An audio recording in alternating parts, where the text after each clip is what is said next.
The Knicks are not a championship team, but they're not a playing team either. You know, they're in that middle tier. The Bulls are at the worst spot. They're right below that where they're playing, and they can't get and hit in the draft because they're not bad enough. And you're right. It's kind of what Charles Barkley said. You paying guys $30 million to go out there and barely, make it into the play-in and then be out in the first round if you get out of the play-in. Yeah. Yeah, it's a terrible situation that they're in. It reminds me of the Atlanta Hawks all those years.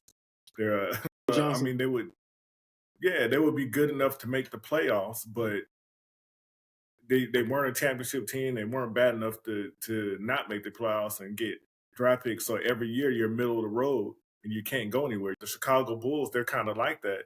They're not winning the kind of games that the Atlanta Hawks are winning at that time, but they're right there at that play-in, and it's just even a worse situation. Plus, I don't think LaVine and DeRozan, they don't fit. They're like the same player. No. One's just younger and has more bounce, but they don't fit.